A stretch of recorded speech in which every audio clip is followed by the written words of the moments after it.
अस्सलाम वालेकुम फ्रेंड्स। रोशन बाबा जी, ये एक वीडियो जो मैं बना रहा हूँ ये सिर्फ इसलिए नहीं बना रहा कि आपकी तार में कोई जोड़ नहीं या मैं आपकी एक्सपर्टीज़ को चैलेंज कर रहा हूँ, ये बात नहीं है।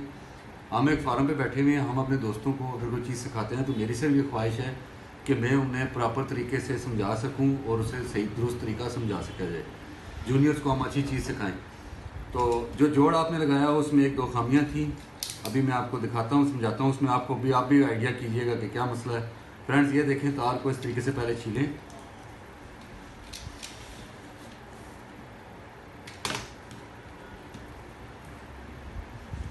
इसको ऐसे छील लिया।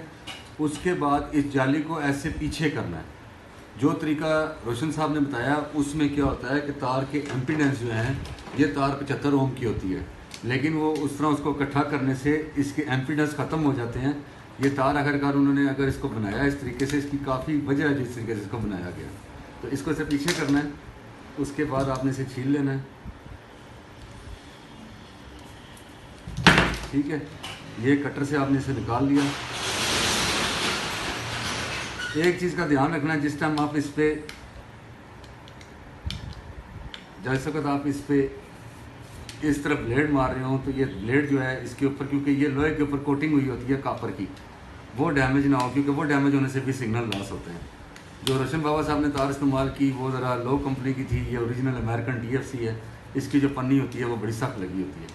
अब फ्रेंड्स, जो भी तार है उसके ऊपर एक लेमिनेशन चढ़ी होती है, कॉइल के ऊपर लेमिनेशन चढ़ी जाती है। कटर को ऐसे उल्टा रख के इसको थोड़ा सा ऐसे रगड़ते हैं ताकि ये अपने पॉइंट प्रॉपर उसको अटैच कर सके। इसी तरह हम दूसरी तार छीलते हैं। अब ये देखिएगा, जो चीज़ उन्होंने आपको बताई उसी तरह मैंने दूसरी तार ये ऐसे छील ली और ये ऐसे छील ली। इसमें अब मेन पॉइंट जो उन्होंने तार बल्ले का कहा, बेसिकली इसको देखें, इसको ऐसे क्रॉस में रखा जाता है। क्रॉस में रख के इसको मजबूती से ऐसे वल कराए जाते हैं। ये वल जो हैं ये कम से कम 4 होने चाहिए। 4 से ज़्यादा हों तो ज़्यादा से ज़्यादा 7 होने चाहिए। 7 से अबव रेजिस्टेंस बन जाती है, एक्सपर्ट्स को पता होगा, लेकिन ये कम से कम 4 होते हैं। 4 इसलिए कहा जाता है 4 क्योंकि 4 जो है इलेक्ट्रॉनिक्स में फ़िल्ट्रेशन की ज़रूरत होती है। जब 220 चल रही होती है तो आपके 60 मेगाहर्ट्ज़ 50 मेगाहर्ट्ज़ तक फ़िल्ट्रेशन चाहिए होती है। ये बेसिकली फ़िल्ट्रेशन के लिए ये कॉइलिंग की जाती है। इसको ऐसे वला जाता है और इसको इतनी सफाई से वलते हैं कि आपकी ये जो है फ़िल्ट्रेशन, इलेक्ट्रिक फ़िल्ट्रेशन बराबर रहे, ताकि कल किसी किस्म की भी नॉइज़ रिडक्शन वगैरह इसमें शामिल ना हो सके। ये चीज़ थोड़ी सी एक आपके इल्म में नहीं आ रही है कि जो चीज़ अक्सर फ्रेंड्स को नहीं पता होती। अभी मैं इसको एक तार मैंने क्योंकि गलती से थोड़ी जल्दी में थोड़ी छोटी छील दी थी। अब ये देखिए फ्रेंड्स, ये 4 वल हमने छीले, ये 4 वल हमने कराए। ये 4 वल होते हैं, इसकी मदद से फ़िल्ट्रेशन बनती है, इलेक्ट्रिक फ़िल्ट्रेशन, क्योंकि हमारी इसमें सिग्नल और वोल्ट बन रहे होते हैं। इसके लिए कॉइलिंग बहुत ज़रूरी होती है। ठीक है, ये इसलिए इसको कॉइलिंग किया जाता है इलेक्ट्रिक फ़िल्ट्रेशन के लिए। अब हम इसको टेप लगाएंगे। अब टेप लगाने के बाद जो तरीका उन्होंने बताया वो थोड़ा सा मिस्टेक थी उसमें आप देखें और इसमें देखें कि कितना फ़र्क है। ये देखिएगा, अब हम क्या करते हैं, इस जाली को इस तरीके से ऊपर करके इसके ऊपर ऐसे राउंड करते हैं ताकि पीछे से जो हमारी ये जाली है वो अपनी तरह जाल रहे, और इस जाली को इसके ऊपर ला के ऐसे इसके ऊपर रोटेट करते हैं। ये जितनी जाली आपकी मजबूत होगी उतनी आपकी रिज़ल्ट परफेक्ट होगा आपकी हर चीज़ का। और इसको ऐसे टाइट करते हैं कि ये अपनी जगह सही पकड़ ले। उसके बाद आ जाती है टेपिंग। इस टेपिंग के बाद जो चीज़ एक वाटर प्रूफिंग प्लस मजबूती, उसका तरीका मैं आपको बताऊंगा। ये 2 चीज़ें जो ये नहीं आपके साथ हम डिस्कस करेंगे। ये ऐसे टेप आपने लगा दी। उसके बाद इसी का ही वायर का कटा हुआ कापर, इस कापर को लेके आप इसके ऊपर रखेंगे और इस टेप को खींच के टाइट करके ऊपर चढ़ाएंगे ताकि ज़्यादा से ज़्यादा वाटर प्रूफिंग बनाई जा सके।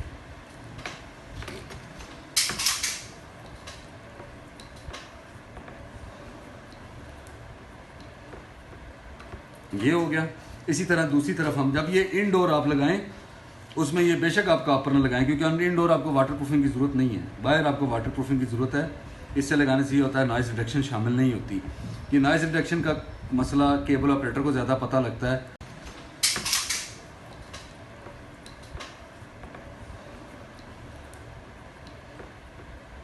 ये हो गया।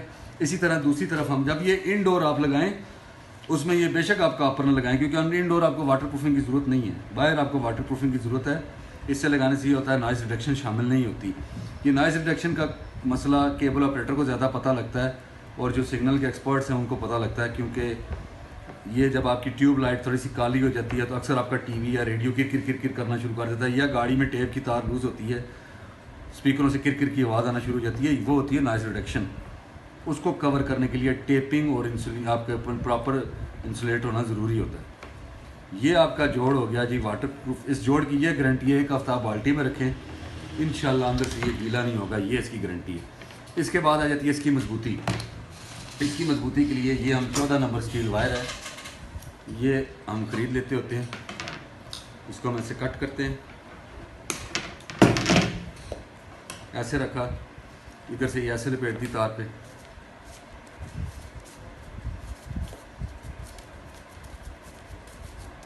और दूसरी तरफ ये ऐसे लपेट दी।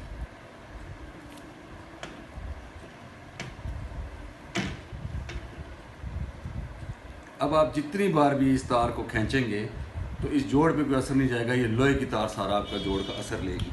ये देखें, ये होते हैं इसका प्रॉपर तरीका और प्रोफेशनल तरीका। मेहरबानी, शुक्रिया।